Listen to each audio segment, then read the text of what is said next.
Okay, let's jump right into this explainer. Today, we're unpacking a truly profound ancient text, chapter 29 of the fourth canto of the Śrīmad Bhāgavatam. And honestly, as we go through every single one of its 85 verses together, it is absolutely amazing how it fundamentally deconstructs the human experience. It literally breaks down exactly why we do the things we do. Right out of the gate in verse 1, King Prācīnabarhiṣat makes this incredibly honest admission of ignorance. He confesses to sage Nārada, "We do not fully understand. We are bewildered by fruitive activities." And, you can probably relate to this. We spend our days doing all these activities, checking all the boxes in life, yet we still feel completely bewildered about the ultimate purpose of it all. We're all so busy, right? But we're left wondering what the whole shebang is actually for. So here is our roadmap for the text. We'll start with the city of 9 gates, move into time, age, and bondage, look at devotion as the ultimate solution, discuss the oblivious deer, unpack the mind and the subtle body, and finally cover liberation from the cycle. Section 1, the city of 9 gates. In verses 2 through 20, Sage Nārada uses this massive, vivid allegory, and finding the direct spiritual translations for it really helps us grasp the core message. The city he describes, that's actually a metaphor for our physical body. The 9 gates are literally your physical orifices, your eyes, ears, nostrils, mouth, and the lower gates of evacuation and generation. He also mentions this fierce 5-hooded snake guarding the city, which actually represents the 5 vital airs, or breaths, that keep your biological machine running. And the coolest part is the unknown friend dwelling quietly inside. That is the Supreme Soul, constantly witnessing everything, but mostly just ignored by the mind that's busy running the city. Building on that, in verses 18 through 20, the text brilliantly compares the body to a chariot. It's a perfect image for how our intellect has to use the mind to control our wild senses. Think of the horses as your senses, constantly pulling you toward every sight, sound, and taste you desire. The reins connected to them represent the mind, but the driver actually holding those reins is your intellect. And the sense objects themselves, they're the weapons used in this frantic race. Imagine what happens if your intellect just drops those reins. Those sensory horses are going to completely crash the chariot. Moving on to section 2, time, age, and bondage. This brings us to verses 21 through 35, where we discover that this physiological city is constantly under a terrifying siege. The crucial thing to grasp here is this number, 360. It represents the Caṇḍavas, the 360 days and nights in a year that constantly, silently steal away our physical lifespan. Nārada isn't talking about mythical flying beings here. He's pointing out a harsh, undeniable reality. Every single time the sun rises and sets, your precious, limited time in this bodily city is being plundered. The text vividly personifies old age and time as ruthless invaders, completely overwhelming the soul that's just desperately trying to enjoy material life. Time is called Yavana, and old age is Kala Kanya. They attack with a vast army of soldiers, which represent the various physical and mental diseases we all inevitably face throughout our lives. This unrelenting siege forces the soul, which is deeply attached to the false promises of the city, into profound karmic bondage and suffering. Which leads us to section 3, devotion as the ultimate solution. Thankfully, verses 36 to 51 provide the philosophical pivot we absolutely need to escape this siege. You see, the king thought his grand, elaborate rituals were enough, but Nārada completely shatters that illusion. He points out that if we're just going through the motions without true spiritual realization, we are stuck in a dead end. Purely mechanical, ritualistic karma simply won't save us. True liberation, or bhakti, only comes from dedicating all our actions to the Supreme and taking the time to hear from true sages. Section 4, the oblivious deer. To make sure the king truly understands the urgency of this situation, Nārada drops a striking micro-metaphor in verses 52 through 55. And this brilliantly illustrates our exact predicament. We are literally that oblivious deer, so distracted by superficial pleasures that we don't even see the hunter of death drawing his bow. We're grazing on flowers, meaning we're addicted to temporary sensory kicks. We're mesmerized by the buzzing bees, representing the sweet but ultimately empty chatter of worldly attachments.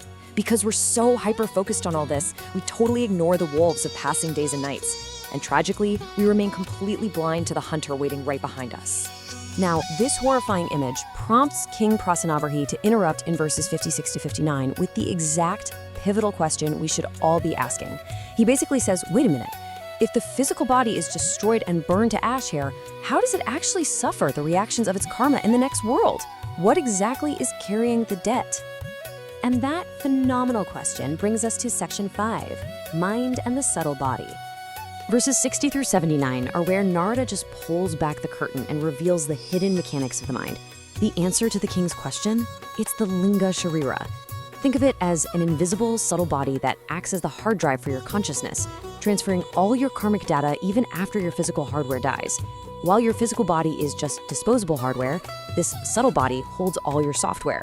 Every thought, every craving, every karmic reaction.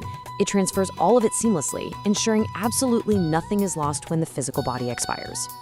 To prove this, Nārada points directly to our dreams. Just think about it. In a dream, your mind creates a full reality. You can run, fall, feel intense fear, or experience immense joy while your physical body hasn't moved an inch in bed. That is the linga sharira in action. Just as it operates independently of your physical shell while you sleep, your subtle mind continues to function and carry you forward after death. And the text suggests something absolutely fascinating here. Your mind cannot invent things it hasn't actually experienced. This implies that your current deep-seated desires, those unexplainable phobias or innate talents you have, they aren't random. They're echoes recorded by your subtle body in previous chapters of your existence. Whatever forms or intense desires are manifesting in your mind right now are direct proof of your prior karmic actions. Using the unforgettable imagery of a leech or a caterpillar, Nārada explains that our mind actually grasps on to our next destined body before completely letting go of this one. Have you ever watched a caterpillar cross a gap between branches? It stretches way out, secures a firm, tight grip on the next leaf, and only then does it release its back legs from the old one. The soul operates the exact same way. Based on your karma, your subtle mind firmly grasps your next physical reality before the current body drops. Finally, Section 6, Liberation from the Cycle. Let's look at the incredible results of this knowledge as we wrap up with verses 80 to 85. Applying this profound truth, the king immediately takes action. He detaches from his material kingdom, focuses solely on devotion, and achieves ultimate liberation. Nārada departs, his mission totally complete. You see, the king doesn't just sit around pondering the philosophy, he executes it. He hands over his duties, leaves the superficial attachments behind, and dedicates his consciousness entirely to the Supreme, successfully escaping the cycle altogether. But here is the best part. The chapter explicitly states that you, as the listener, get a massive benefit too. Simply hearing and absorbing this spiritual science purifies the mind and helps stop the cycle of reincarnation. By understanding the intricate trap of the linga sharira and the mind, you're taking the first, most vital step toward dismantling it. Knowledge itself literally becomes your ultimate weapon for freedom. So, as we come to the end of this explainer, I want to leave you with this one thought to carry with you. If your subtle mind is quite literally building your future reality, what are you feeding it right now? Are you feeding it endless distractions and temporary desires, just like the oblivious deer? Or are you feeding it truth, focus, and devotion? The choice is entirely yours, but the consequences, they will carry on.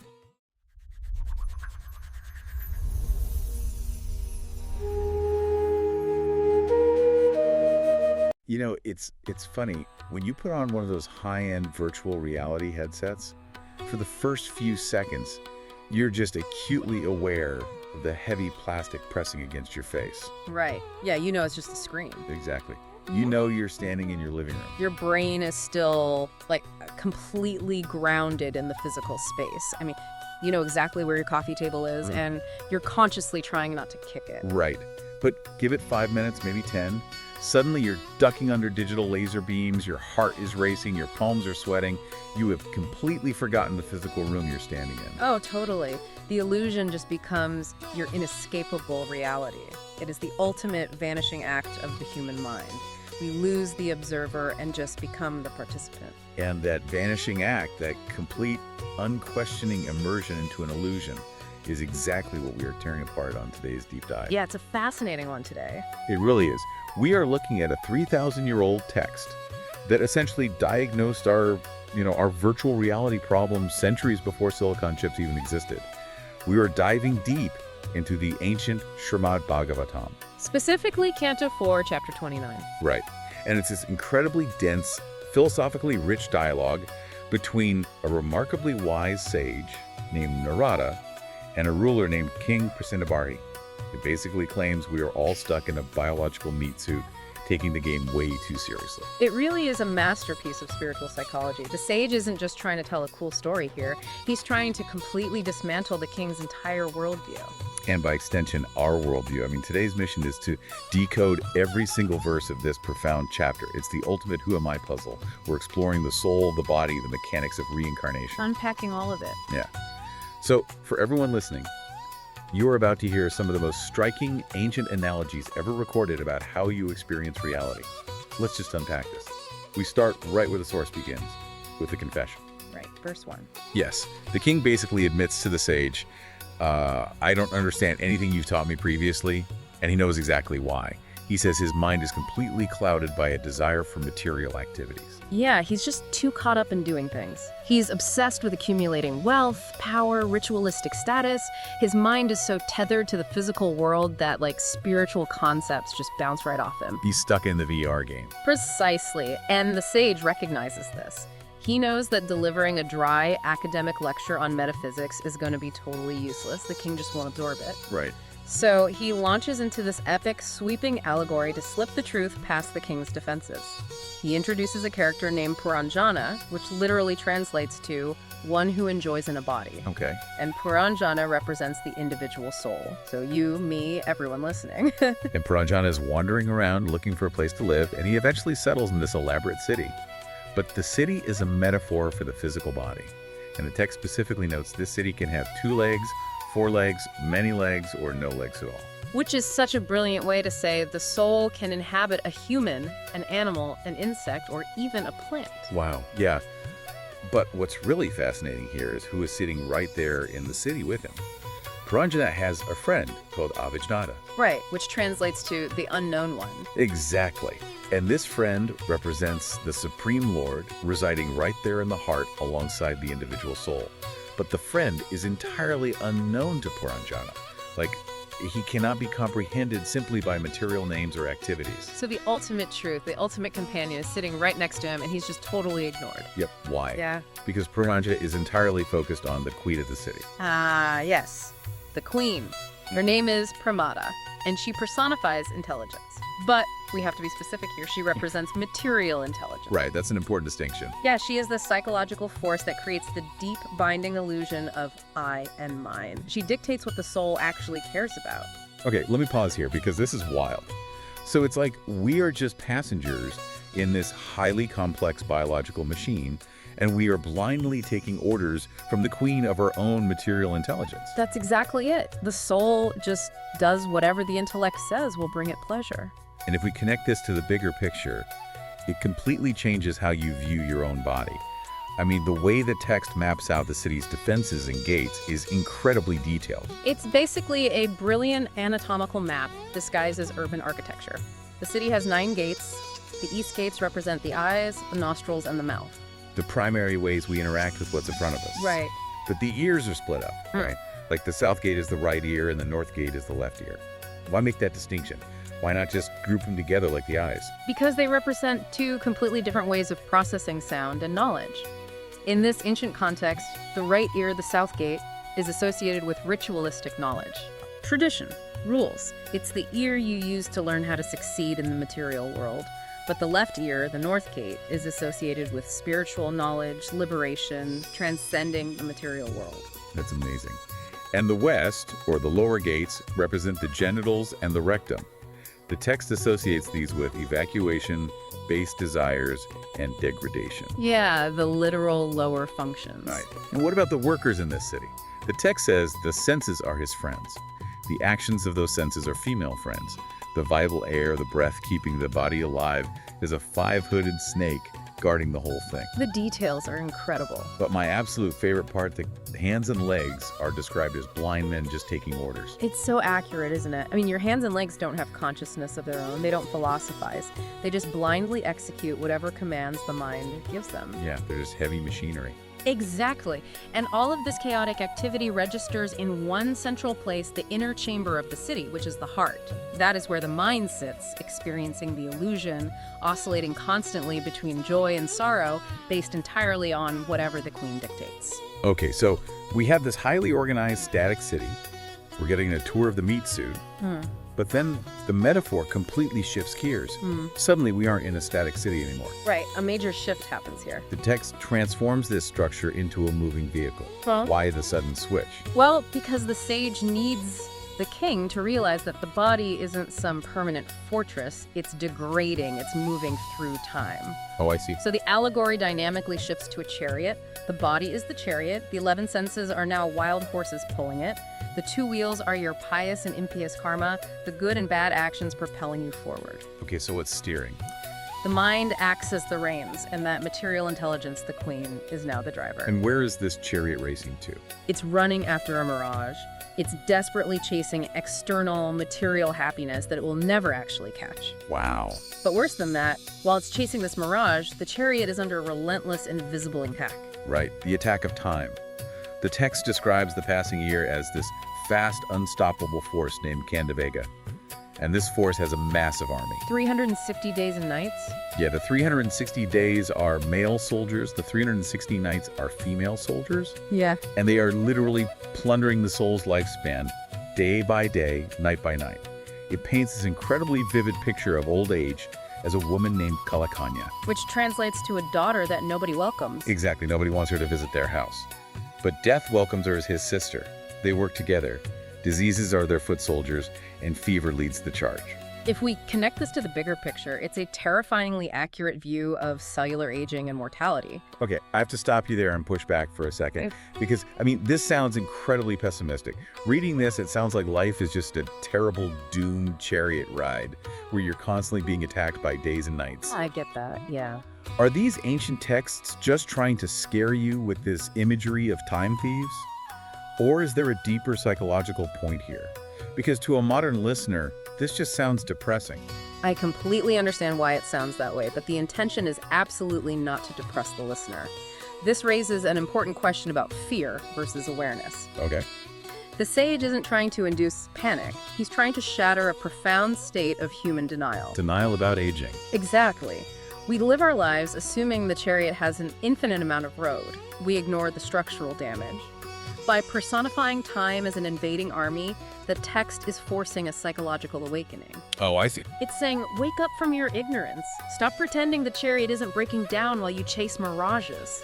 It's tough love. The text says the soul suffers for 100 years in this state, covered in darkness, desperately meditating on material enjoyment. While totally ignoring the army tearing it apart. But yes. Because eventually the chariot ride does end, the horses collapse, the 100 years are up. So if the chariot breaks down, what happens to the passenger? Where does the soul go next? Well, this is where we hit the endless loop. Because the soul has forgotten the Supreme Lord, that unknown friend from the city. It acts entirely under the modes of material nature. It accumulates different types of karma. And the text categorizes this karma into 3 colors, right? White, which is pure, pious. Black, which is dark, harmful, impious. And red, which is mixed. Yes. And think of red karma as the most common human experience. You try to do something good, like build a house, but in the process, you displace animals or cut down trees. You get mixed results, some pleasure, some pain.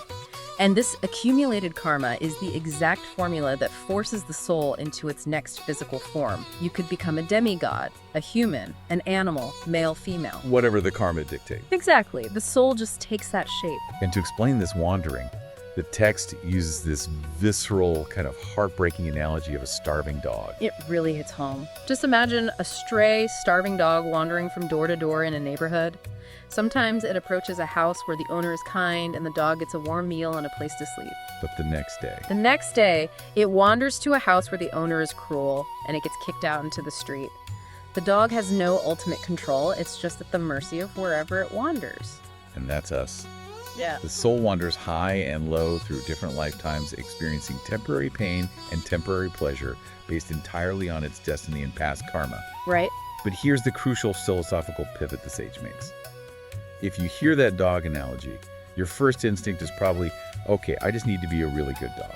I need to rack up a ton of white karma so I only get fed and never get kicked. Right, that is the natural human instinct. We try to optimize our material situation. But the sage says that trying to fix this material suffering with more material actions, even good karma, is completely useless in the grand scheme. It doesn't solve the root issue. Right. The text says it's like a man carrying a really heavy box on his head. His neck starts to ache, so he gets tired and decides to shift the load to his shoulder. It's such a brilliant image. Has the burden actually gone away? No. The weight is exactly the same. You've just temporarily relieved one pressure point by creating another. I love this because it's so applicable. Think about how often you do this in your own life. You hate the stress of your job, so you quit and start a business, only to realize the business brings a totally different, equally heavy kind of stress. Yep. Shifting a heavy box from your head to your shoulder doesn't make the box any lighter, it just changes where it hurts. So if karma and action aren't the solution, what actually breaks the loop? How do we drop the box entirely? That is the exact dilemma King Prācīnabarhiṣat is facing. He is a king who has spent his whole life trying to optimize his karma, and the sage finally provides the absolute cure. Okay, what is it? The cycle is broken only by one thing: supreme devotion, or bhakti, to the Lord referred to as Vasudeva, and to the Guru. This devotion naturally and spontaneously generates deep spiritual knowledge and detachment from that material mirage. Okay, I have to challenge this. Go ahead. Because we just spent all this time mapping out this incredibly intricate biomechanical city, the chariot, the hard drive of karma, the subtle body, and the ultimate solution to this complex metaphysical trap is devotion. Just having faith and listening to stories. I know how it sounds. It sounds incredibly simplistic, almost like a letdown. How does just hearing a story actually fix the whole system? It's a completely fair challenge, and it's one the text anticipates. It sounds simple, but you have to understand the mechanics of how it works.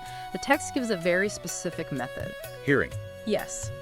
When pure, open-hearted devotees gather and discuss the qualities of the Supreme Lord, the text says rivers of nectar flow from those conversations. Okay, auditory nectar. But how does that fix the chariot? Because that sound vibration is not material. It bypasses the queen, that material intelligence that is constantly analyzing and categorizing everything into I and mine. Oh.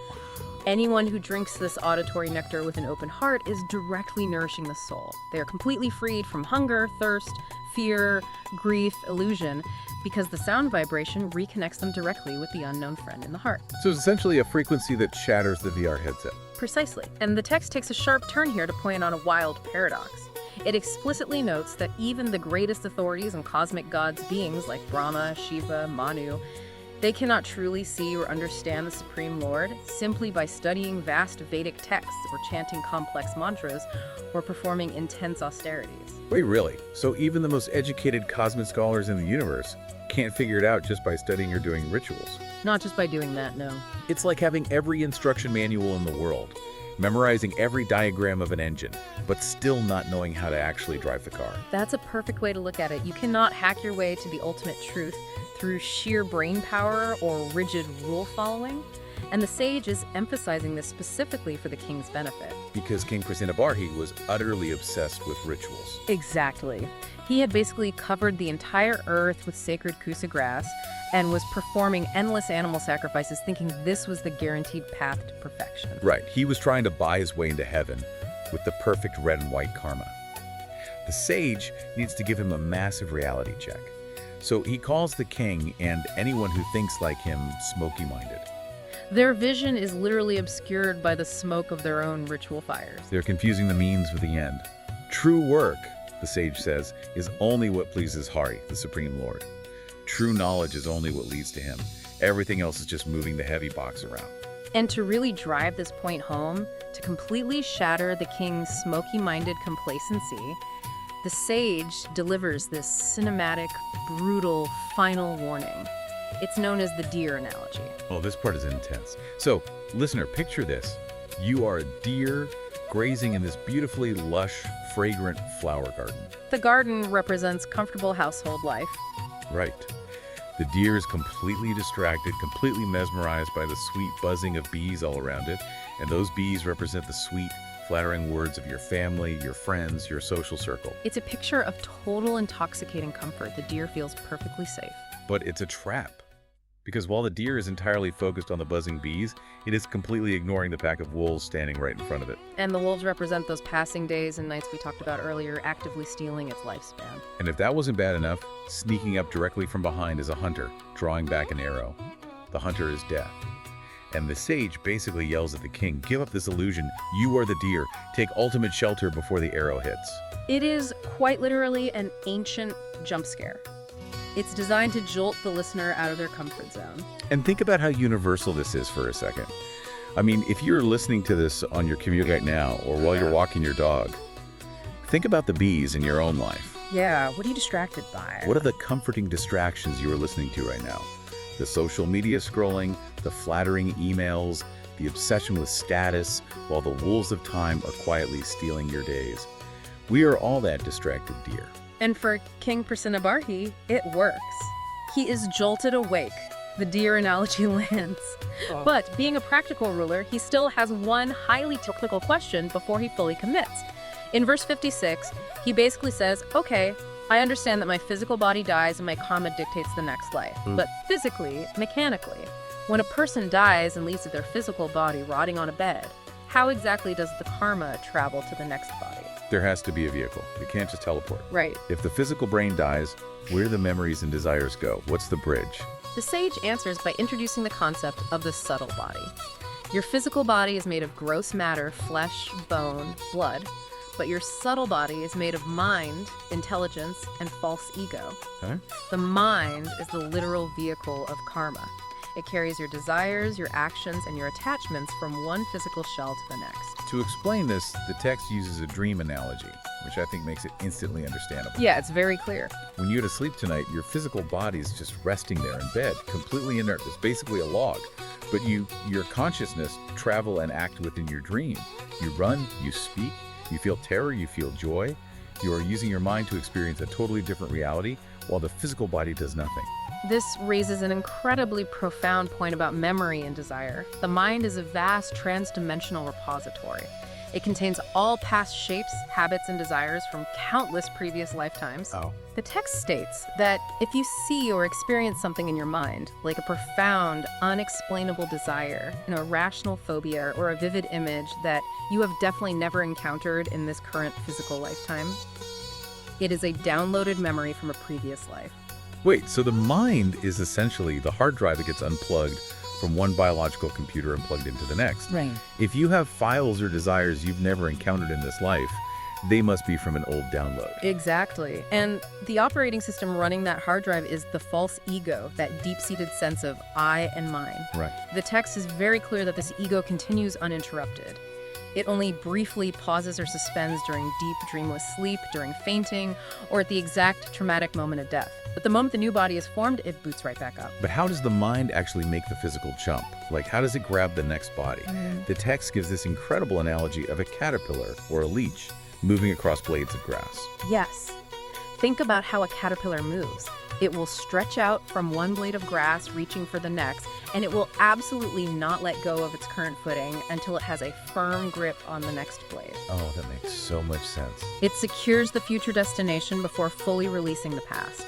In the exact same way, the mind does not let go of the current dying body until the next physical body is secured. And how is it secured? Based entirely on the karma and the dominant desires it's carrying at that moment. The mind shapes the next biological suit to fulfill whatever desires it couldn't fulfill in this one. So you are literally building your next body right now, today, based on what your mind is gripping onto. That is the inescapable mechanics of rebirth, according to the Bhagavatam. Man, we've covered the entire journey of this profound chapter. We've gone through the city of 9 gates, the chariot running out of time, the starving dog wandering for karma, the jump scare of the distracted deer, and the mind acting as a trans-dimensional hard drive. We really went through all of it. We did. But it's time to see how this immense knowledge actually impacted the king in real time. Because having information is completely useless without application. Well, his reaction is definitive. Sage Nārada finishes his instruction, having laid out the entire map of the soul's entrapment and liberation, and he departs for a higher realm, Siddhaloka. Okay. And King Prācīnabarhiṣat doesn't just sit there on his throne and ponder this as an interesting piece of philosophy. He takes immediate, drastic action. Right. He didn't just form a royal committee to discuss the deer analogy. No. The illusion was shattered. He immediately leaves the protection and management of his kingdom and citizens to his sons. He physically travels to a sacred place called Kapilasrama. Wow. There he practices one pointed, pure devotion to the Lord, just as the sage instructed. He drops the heavy box of karma. And through that unfailing devotion, he achieves ultimate liberation. He breaks the cycle. Talk about the immediate application of knowledge. He entirely changed his trajectory. He dropped the smoky-minded rituals and went straight for the exit door. He did. And the chapter concludes with a pretty massive promise to the reader, or in our case, you, the listener. It does.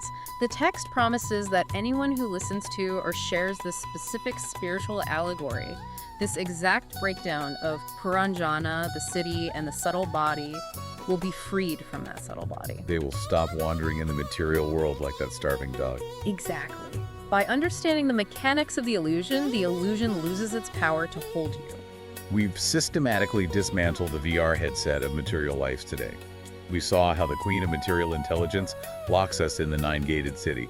We saw how the days and nights are actively plundering our lifespan while we chase mirages on the chariot. We got warned about the wolves of time and the hunter of death closing in while we just listened to sweet buzzing bees. And most importantly, we learned that trying to fix the problem by just shifting the heavy box of karma from our head to our shoulder is an exercise in futility. The only way out is to change the hard drive. Yeah. To wash the subtle body clean through devotion and hearing the truth. The mind is the screen projecting the illusion, but it is also the bridge to your next reality. It absorbs everything it focuses on. It grips the next blade of grass based entirely on what you desire today. The thoughts you cultivate right now are the literal architecture of your future. Exactly. So I want to leave you with this one final thought to mull over as you go about the rest of your day. If your mind is the literal blueprint for your next reality, and it inevitably absorbs and manifests whatever it focuses on, what kind of blueprint are you drawing right now, based on what you dedicate your attention to every day? Are you just listening to the bees, or are you looking for the way out of the garden? A question worth keeping in mind. Thanks for joining us on this deep dive.